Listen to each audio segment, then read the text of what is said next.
shoot a flat lay photo, how to take a flat lay, how to shoot a flat lay. I'm just doing how to shoot a flat lay. What's up everybody, Greg here with Lensprotogo and Lens Rentals, and welcome back to the channel. In today's video, I'm gonna be teaching you how to shoot a flat lay.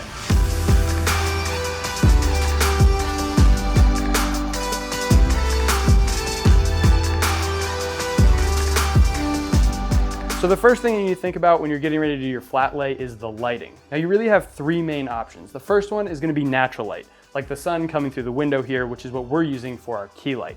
The second option is gonna be continuous light. So either using a lamp or a video specific light, and that's just bouncing up into the ceiling to give us a nice soft fill on the shadow side.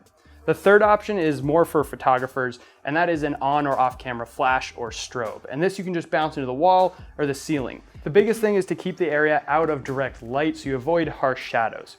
The other thing you want to think about with your light is the exposure or brightness of it. You want to make sure to have enough that you can stop down and also have a faster shutter speed, which I'll talk about why in a minute. Once you find a good spot to shoot with good light, the next thing you're going to bring in is a background. For this setup, we're just using some flooring planks with a wood textured design on them. When picking a background, there's really two things that you want to look for. First is having a texture or a pattern. Generally, the focus of a flat lay will be the items that you have on top of this background. So you don't want something that's too busy where your items are going to get lost. So look for ones that have a more plain or simple background. And then also make sure it fits with the feeling of what you're going for.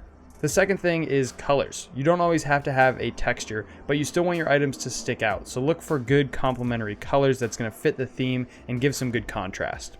Plain white backgrounds are always a good option. After your background is picked, the next thing is gear.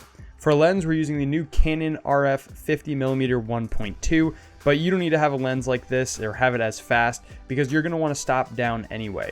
The important thing is the focal length. I would suggest using a 50mm or longer. When you shoot with a wider lens, even like a 35mm, you start to get distortion on the edges and that can start to lose that flat lay effect. So opt for the longest lens you can.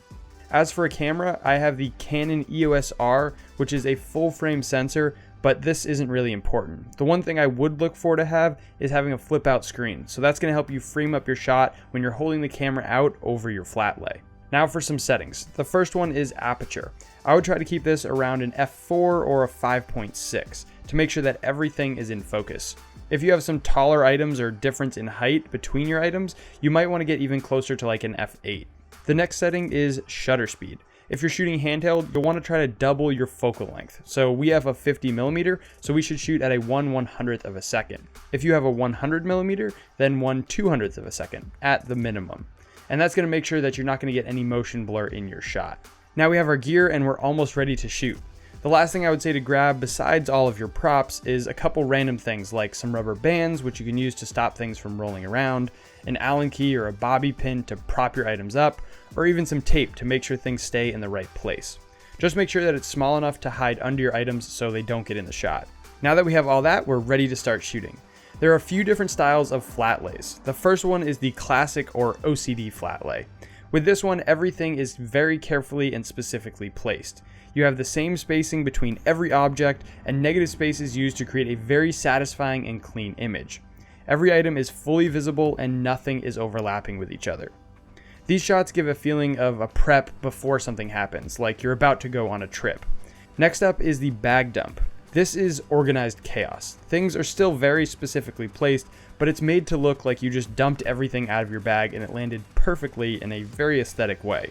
With this one, items can be partially covered or overlapping, they can run off the frame, and they can be angled in all different directions.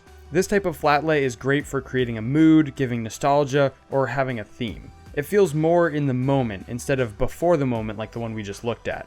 And then lastly is the design or text flat lay. This one you can really use your imagination. You can create text using negative space, or you can create text with the objects like we're doing here with the SD cards. You can also make another object out of the items that you're using, like a flower. This is probably the most creative of all of them because you can take it anywhere, following some of the ideas from either of the first two or blending them and making something totally unique and different. So that's gonna wrap it up for this one. If you wanna learn some advanced techniques to take your flat lays to the next level, check out a video that I'm gonna link to right up here or in the link in the description. If you guys have any questions about flat lays, make sure to leave those in the comments. And if you enjoyed this video and you wanna see more just like it, make sure to hit that like button, subscribe for new videos every single week, and I'll see you in the next one.